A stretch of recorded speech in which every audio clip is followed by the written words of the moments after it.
जय हिंद दोस्तों, नमस्कार। मैं संजय कुमार स्वागत करता हूं आपको अपने YouTube channel Sanjay with success में। दोस्तों, आज की क्लास हमारी रहेगी हिंदी की। क्या है, आज हम हिंदी की शुरुआत करेंगे इस क्लास में। ठीक है, हिंदी में हम आज वर्ड लेकर चलेंगे। वर्ड दोस्तों, ये आपके एग्ज़ाम के लिए बहुत ही महत्वपूर्ण टॉपिक है। जैसे आपका एग्ज़ाम आने वाला यूपी टेट हो गया, सी टेट हो गया, ठीक है, और यूपीएसआई लेखपाल जो भी है, जहाँ भी आपकी हिंदी पूछी जाती है, सभी एग्ज़ाम के लिए आज का टॉपिक बहुत ही महत्वपूर्ण होने वाला है। ठीक है, चलिए देखते हैं इसको। तो इसे अच्छे से पढ़िएगा और समझिएगा। ठीक, वर्ण क्या है दोस्तों? भाषा की सबसे छोटी इकाई को क्या कहते हैं? वर्ण कहते हैं। भाषा की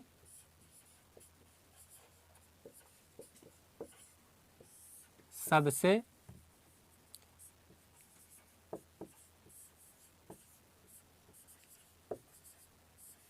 छोटी इकाई को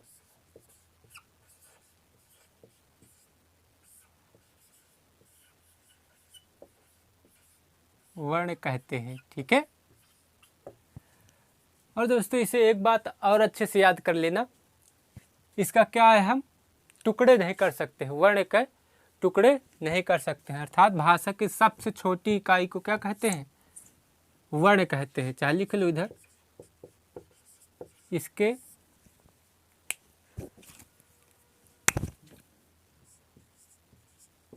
टुकड़े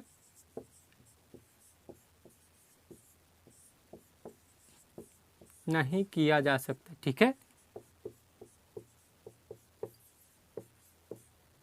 जैसे जैसे देख लेते हैं।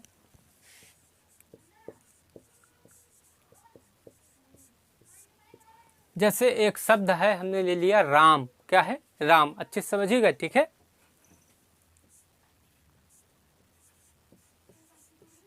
राम। ठीक है दोस्तों, राम। राम में क्या है, कितने अक्षर हैं? अक्षर। तो इसमें कितने अक्षर होंगे? इसमें आपके 2 अक्षर होंगे। कौन कौन से? रा प्लस मा। ठीक दोस्तों, इसमें वर्ण कितने हैं? गौर से समझिएगा, जो हम आपको समझाने का प्रयास कर रहे हैं। ठीक है, तो इसमें अगर वर्ण देखा जाए तो रा प्लस आ प्लस मा प्लस आ, तो आपके कितने वर्ण हो गए? 4। 1 2 3 4।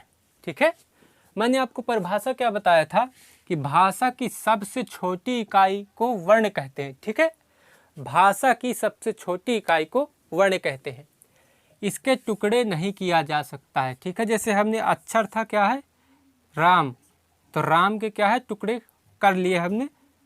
ये देखो, राम के टुकड़े हो गए। राम में रा रहता है और आ, यानी 2 वर्ण से मिलकर क्या है आपका? रा बनता है। और इसमें राम में कितने अक्षर थे? 2। ठीक है, वर्ण कितने हैं? 1 2 3 4। अब आपसे कोई कह दे कि ये रा का 2 भागों में विभाजित कीजिए या इसके और भी खंडन करिए, तो इसके खंडन नहीं किए जा सकते हैं। ठीक है, तो आप समझ गए होंगे, वर्ण भाषा की सबसे छोटी इकाई है जिसको क्या है, विभाजित नहीं किया जा सकता या इसके टुकड़े नहीं किए जा सकते हैं। ठीक है, चलिए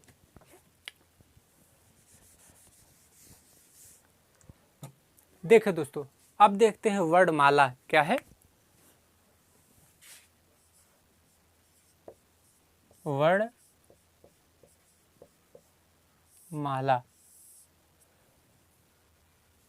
तो वर्णमाला की डिफिनेशन हम देखेंगे। परिभाषा, इसकी परिभाषा क्या होती है? वर्णों के सुव्यवस्थित समूह को क्या कहते हैं? वर्णमाला कहते हैं। वर्णों के व्यवस्थित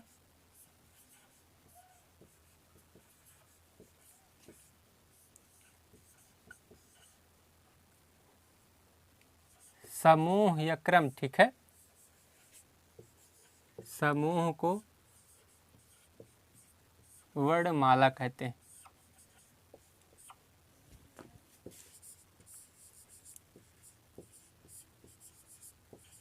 ठीक है।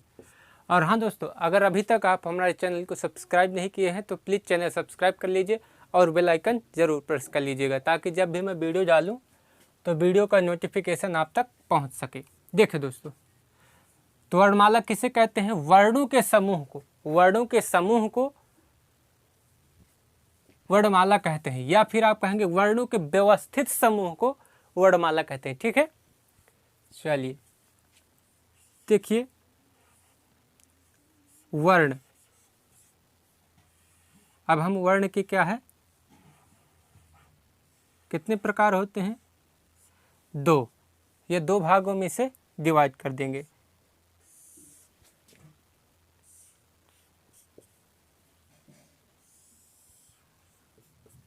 स्वर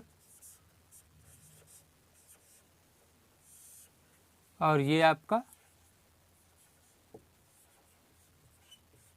व्यंजन हो गया। ठीक है, स्वर की संख्या आपकी क्या होती है? 11 होती है। कितनी होती है? 11। और व्यंजन आपके कितने होते हैं? 35। लेकिन यहाँ पर हम 33 ही लिखेंगे। ठीक है दोस्तों, यहाँ पर आपके संख्या में डाउट होगा कि स्वरों की संख्या कितनी होती है या व्यंजन की संख्या कितनी होती है। ठीक है दोस्तों, कहीं कहीं यहाँ पर स्वर की संख्या 13 रहेगी और व्यंजन की 35 रहेगी। ठीक है, लेकिन हम यहाँ 11 लिखेंगे और 33 क्यों लिखेंगे, इसका हम आपको आगे कारण बताएंगे। ठीक है, आपका अगर कहीं भी एग्जाम में क्वेश्चन आता है कि स्वरों की संख्या कितनी होती है, तो आप कितना लिखेंगे? 11 लिखेंगे, ना कि 13। नहीं, आपका वहाँ पर गलत हो जाता है। ठीक है, और यहाँ पर व्यंजनों की संख्या अगर पूछ ले तो कितनी होती है? 33। ठीक है, तो आप इतना याद रखिएगा। तो स्वर किसे कहते हैं, हम जानेंगे कि स्वर किसे कहते हैं। ठीक है, चलिए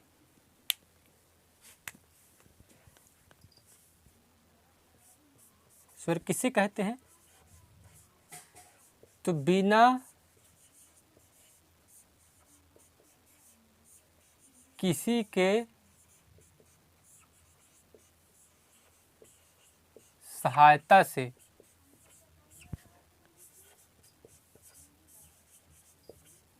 बोले जाने वाले को क्या कहते हैं? वाले को क्या कहते हैं? स्वर। ये आपके क्या है? स्वतंत्र रहते हैं। ठीक है, स्वतंत्र रहते हैं। ठीक दोस्तों, स्वरों को बोलने के लिए किसी की सहायता की आवश्यकता नहीं होती, ये आपके क्या है? स्वतंत्र रहते हैं। ठीक, देखिए इधर, जैसे मैंने कितनी बताया इनकी संख्या? 11 है। ठीक है, कौन कौन से? छोटा आ, बड़ा आ, छोटी ई, बड़ी ई, छोटा ऊ, बड़ा ऊ,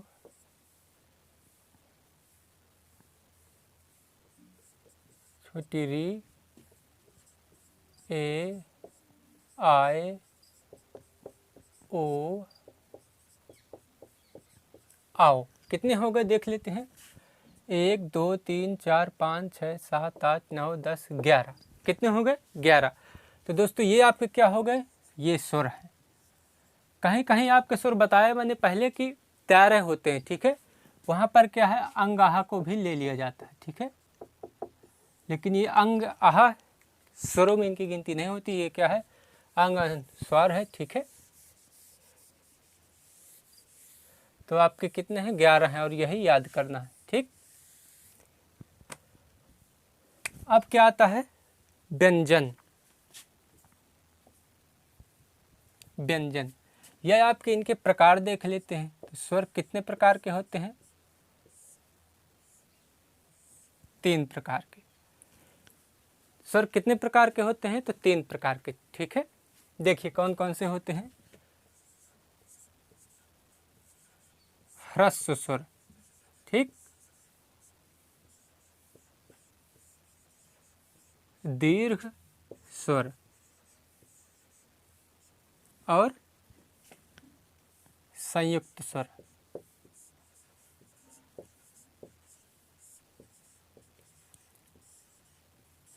ठीक,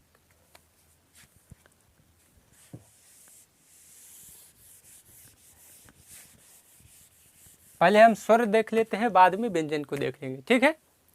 चलिए, तो ह्रस्व स्वर कौन कौन से होते हैं और दीर्घ स्वर कौन होते हैं और ये आपके संयुक्त स्वर कौन होते हैं, ठीक।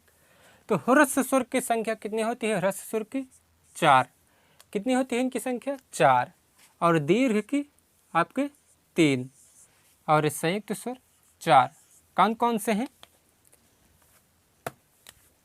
देखिए, ये आपके इधर लिख लेते हैं। ह्रस्व स्वर कौन कौन से हैं? छोटा आ, छोटी ई, छोटा ऊ और ये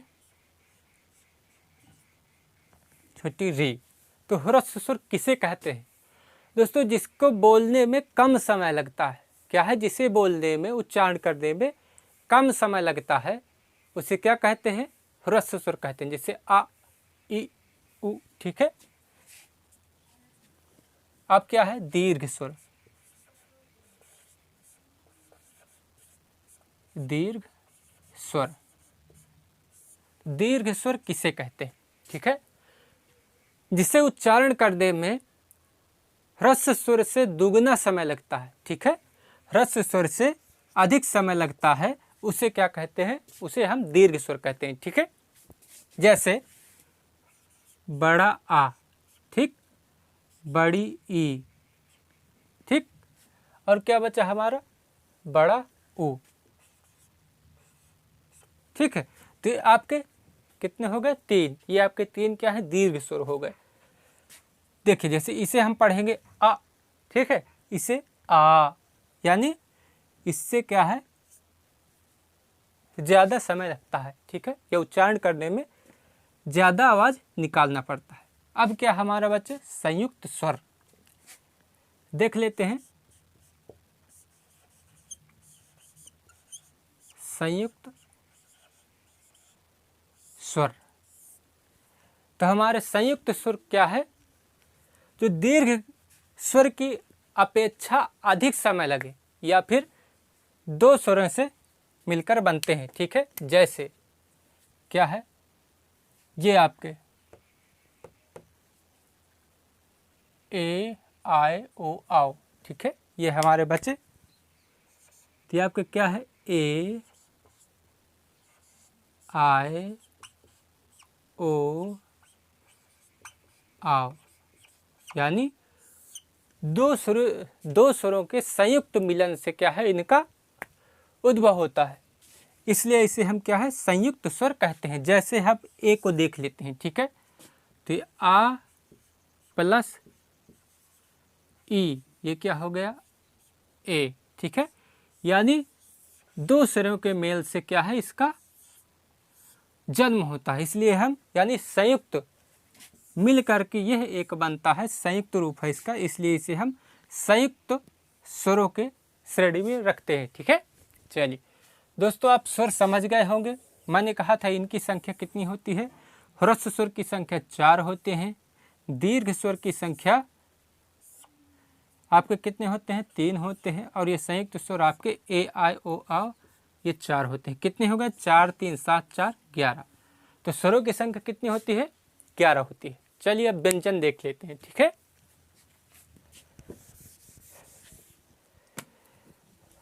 आशा करता हूं दोस्तों कि आप स्वर समझ गए होंगे। ठीक है, अब देखते हैं व्यंजन।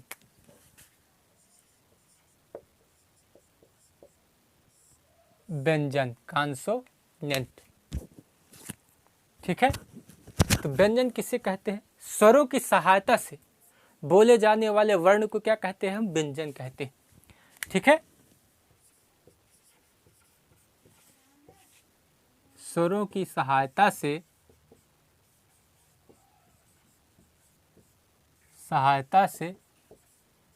दोस्तों आज की क्लास आपके लिए बहुत ही इंपॉर्टेंट होगी। ठीक है, यहाँ से आपके वर्ण से हर एग्जाम में, मैं दोबारा कह रहा हूँ कि यहाँ से हर एग्जाम में कुछ ना कुछ प्रश्न जरूर पूछे जाते हैं। ठीक है, जिस एग्जाम में क्या है आपकी हिंदी आती हो। ठीक है, जैसे यूपी लेखपाल, यूपी टेट, एएसआई। ठीक है, तो स्वरों की सहायता से बोले जाने वाले वर्ण, बोले जाने वाले वर्ण व्यंजन कहलाते हैं। क्या है? व्यंजन कहलाते हैं। ठीक है, तो व्यंजन की परिभाषा क्या हो गई? स्वरों की सहायता से बोले जाने वाले वर्ण क्या है? व्यंजन कहलाते हैं। ठीक है, जैसे जैसे समझिएगा। ठीक है, कैसे स्वरों की सहायता से बोले जाते हैं? जैसे हम आपके का को ले लेते हैं। का, खा, गा, घा, ये क्या है? आपके व्यंजन होते हैं। हम अभी बताएंगे उनके प्रकार। ठीक है, ठीक, इससे का है। ठीक है, तो का को कैसे लिखेंगे? का प्लस आ। ठीक है, का को हम आ के मिलाकर पढ़ते हैं। यानी हमारी परिभाषा क्या है कि स्वरों की सहायता से बोले जाने वाले वर्ण को व्यंजन कहते हैं। हम इसे क्या है? का बोलेंगे। ठीक है, का, लेकिन इसको हम बिना आ के उच्चारण नहीं कर सकते हैं। ठीक है, इसलिए इसे पढ़ेंगे का। का, इसमें क्या है? आ लगा रहता है। ठीक है, इसलिए कहते हैं कि स्वरों की सहायता से, ये आपका क्या है? आ स्वर है। कौन सा है? ह्रस्व स्वर है। ठीक है, इनकी सहायता से का प्लस आ, का बन गया। ये आपका क्या है? व्यंजन है। तो स्वरों की सहायता से बोले जाने वाले वर्ण को क्या कहते हैं? व्यंजन कहते हैं।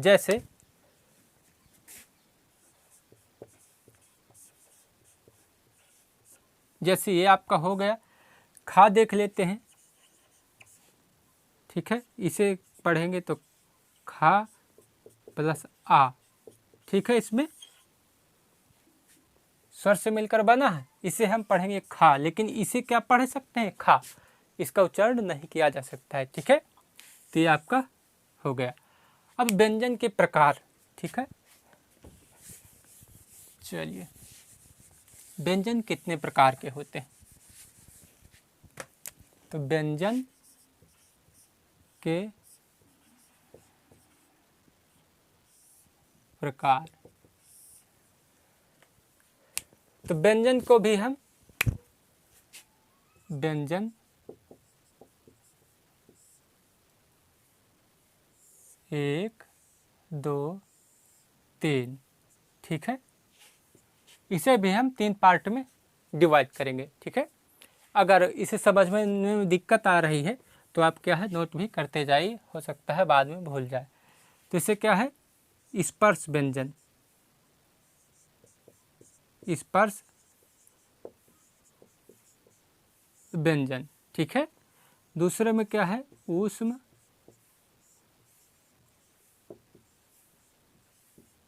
व्यंजन।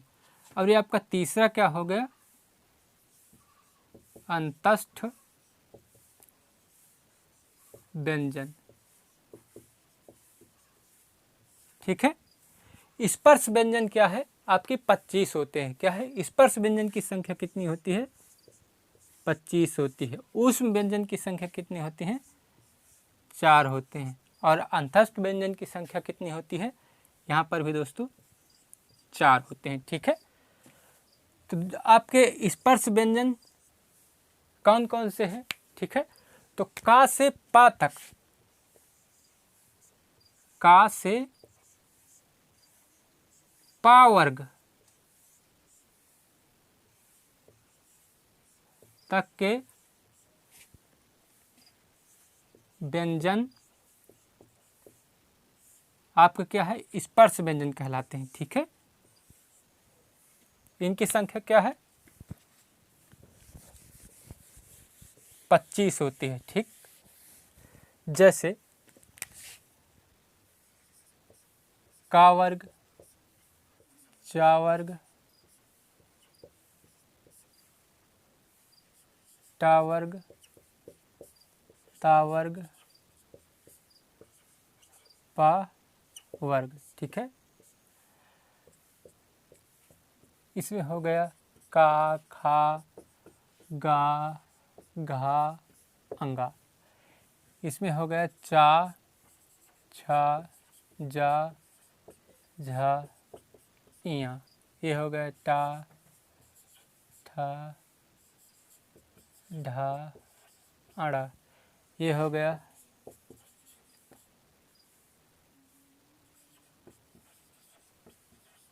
नानल। ठीक है, ये हो गया मामच्छल। दोस्तों ये आपके क्या है, स्पर्श व्यंजन है। क्या है ये, आपके स्पर्श व्यंजन है। ठीक है,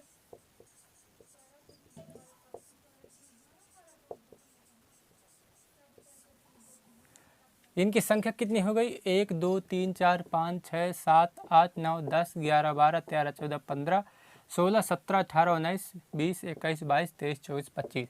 मैंने बताया था इनकी संख्या क्या है, 25 होती है। स्पर्श व्यंजन की संख्या कितनी होती है, 25 होती है। ठीक है, तो ये आपके कितने हैं, 25। ये आपके स्पर्श व्यंजन हो गए। अब क्या बचा, ऊष्म व्यंजन।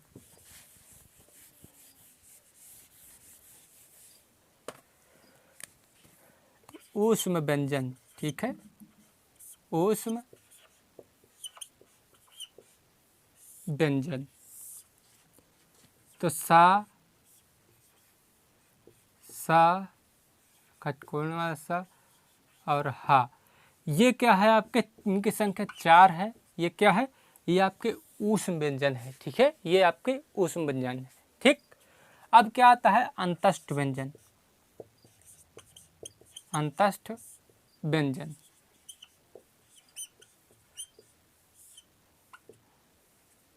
तो या, रा, ला, वा, ये आपके इनकी संख्या कितनी है, 4। ये आपके क्या है, अंतस्थ व्यंजन कहलाते हैं। ठीक है दोस्तों, आप व्यंजन के प्रकार समझ गए होंगे। व्यंजन 3 प्रकार के होते हैं, एक बार फिर से देख लीजिएगा। व्यंजन आपके 3 प्रकार के होते हैं, स्पर्श व्यंजन, ऊष्म व्यंजन और अंतस्थ व्यंजन। ऊष्म व्यंजन 4 होते हैं, अंतस्थ व्यंजन भी आपके 4 होते हैं, और जो स्पर्श व्यंजन होते हैं वो 25 होते हैं। ठीक है, तो स्पर्श व्यंजन की संख्या आपकी 25 होती है। इसे हम का से पा वर्ग तक के व्यंजन को क्या कहते हैं, स्पर्श व्यंजन कहते हैं। यार अलावा क्या है, हम अंतस्थ व्यंजन कहते हैं। और आपके ऊष्म सा हा, सा हा को हम क्या है, ऊष्म व्यंजन कहते हैं। और अंतस्थ ये आपके यार अलावा। ठीक है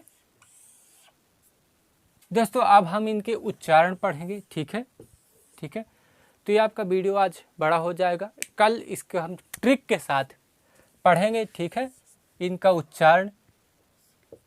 ठीक है, इनका उच्चारण कहाँ से होता है, कावर का कंठ से होता है, चावर का। ठीक है, तालु मूर्धा। ठीक है, ये हम कल पढ़ेंगे। और हाँ, इसमें ये